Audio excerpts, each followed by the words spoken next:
Today we're going to be discussing overcoming the past.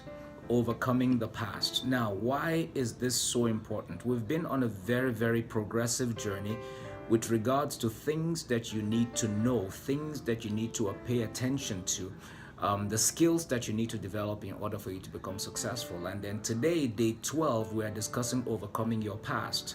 Now, why is your past so critical? Because for a lot of people, the things that has held them back in the past are the things that are preventing them from entering their future. For many of you, the reason why you have not attained to your future dreams and aspirations is not because you don't have the capacity, the capability to access and attain those dreams, but it's simply because your past continues to show up in your present and therefore preventing you from entering your future.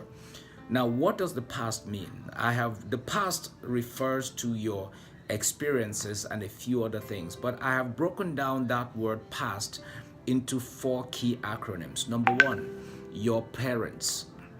We're talking about your paternity. We're talking about your origin. You know, a lot of times you grow up in a family that does not have enough, or a family that is not educated, or a family that has never attained to any level of success in life.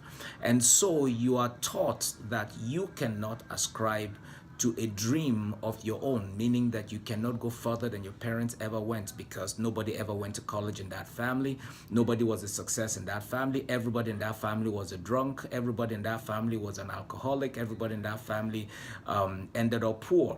And so that mindset gets put in you right from your upbringing, because that is the environment in which you were raised. Your parents a long time kept telling you, oh, you not amount to anything, you're not good enough, forget about all those things. So when even as a child you're growing up, you're thinking about things that you could become, your parents shut you down. And it is already written even in your DNA, because of the kind of parenting that you have, that you cannot go far. But here I want to challenge you and let you know that your past in itself, through your paternity, could be a problem. And a lot of times, if you look back to some of the challenges that you have, it's not because you don't have the means or the ability to break free from them, but it's simply because you have been in that situation for so long that you actually believe that that's the best that you can be. Your associations. A lot of times you surround yourself with all kinds of people growing up. Most times, I heard this, I don't know how true it is, but I think there's a lot of sense in it, that your associations, that you are the average of the friends that you keep around you. So too often, the people that you associate yourself with will determine what you see. Because if you hang out with a group of people that are going nowhere, then you will end up nowhere. It is important for you to pay attention to your associations. Sometimes you need to break free from certain people that have been holding you back. For instance, you grew up with a friend right from high school. You grew up through university, or you probably just grew up in the same community, and you're still friends till today. And this person is not adding any value whatsoever to your life. Well, it's a question you need to ask yourself. Do you want to go to the grave with this person, or you actually want to make something of yourself? A lot of times your association shapes who you are, because it is the kind of information that you hear. Sometimes they'll always tell you, oh, it's not good enough. All the time you hear bad news, or all the time you hear good news. You hear something pessimistic, or you hear something optimistic. It all depends on your association. So the question is, if we're talking about overcoming your past, who are your friends from the past that are still in your present? What value are they adding to you? Are they helping you become more of what you want to be?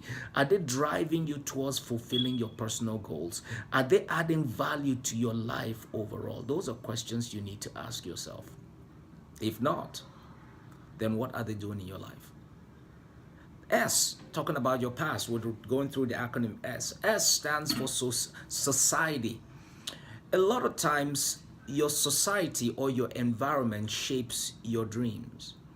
If you live in an environment where nothing is working, a lot of times you will just assume that that's the best you can ever achieve in life. You see, I travel a lot, so I get the opportunity of visiting places like Nigeria. And when I'm there, it becomes very easy, because a lot of times there's no electricity, there's no water, there's no security. and folks have become so used to it, so they do not expect anything less. So when things happen, folks are just like, yeah, I mean, that's just normal. It's just a way of life. But because I haven't been in that environment for so long, I see everything that is wrong with it. Your environment, your society shapes your outlook. It is important for you to become conversant with things that work in other parts of the world. It's important for you to become familiar with how things ought to work in order for you to bring those solutions to your part of the world. A lot of times, if you spend so much time with people who cannot see further than their noses, then you have already limited yourself to how far you can go. Society oftentimes tells you that it is not possible to accomplish the dreams that you want to accomplish. It is not possible for you to attain to certain heights that you dream about. Everybody in that place has never amounted to anything, and so guess what makes you different from everybody else? It is very, very important for you to understand that your environment is a very critical factor that shapes who you are, what you can attain, and who you will become. So it is time for you to start looking closely at yourself and in your life and start asking yourself, what environmental variables are actually at work in my life today? What social variables, what societal values have been stuck with me that have been holding me back from doing the things that I need to do? Maybe in your environment, everybody just wants to get married. That's what everybody's aspiration is. But is that what success really is? So you get married. So what? After that, then what? Maybe you just want to buy a car, and then that means you've arrived. Then after that, then what? You see, society is so powerful, it leaves a lot of things on people, and most times they don't even know that it is there until it is too late. So today I want to challenge you and ask you that what are the things from your society growing up, from the environment that you're presently in, that are preventing you from going forward or that have held you back from entering your future? It is important for you to also understand that, because at the end of the day, it shapes your attitude. T talks about the trials and the temptations that you've encountered in life. Each and every one of us has been through one thing or the other at one point in time or the other. And you see, those life lessons tell us that yes, we can, or no, we cannot. You see, if you put your hand over fire for the first time and something happens to you, the next time you see fire, you're very, very careful, even though it might be of benefit to you, because you need fire to cook, you need fire to do some things.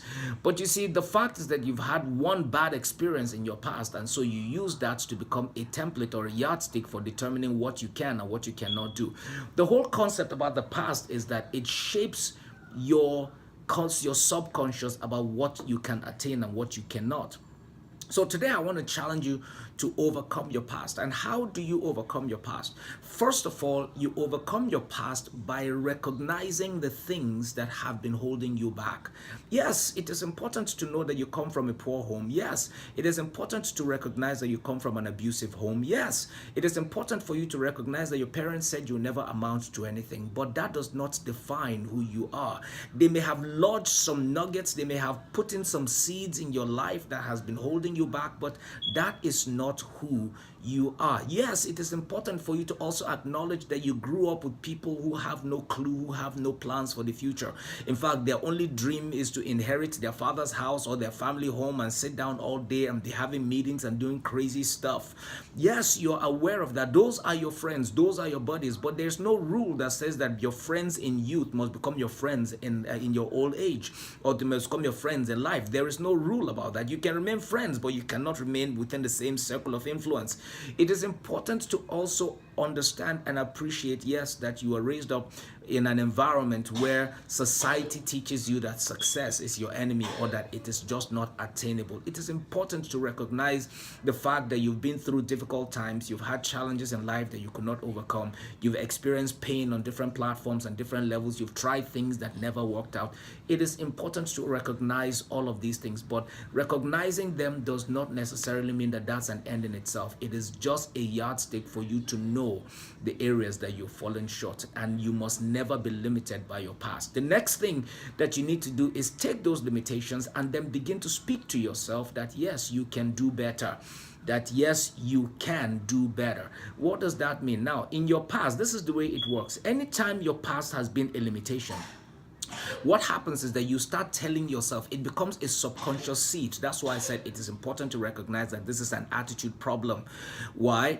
Because every time you want to do something, your mind, your subconscious tells you that you cannot do it. So the moment your mind tells you cannot do it, and your mind goes ahead to justify why you cannot do it. Why? Because number one, it will tell you, of course, this is where you're coming from, this is who you are, these are all those past issues, the things that we've defined.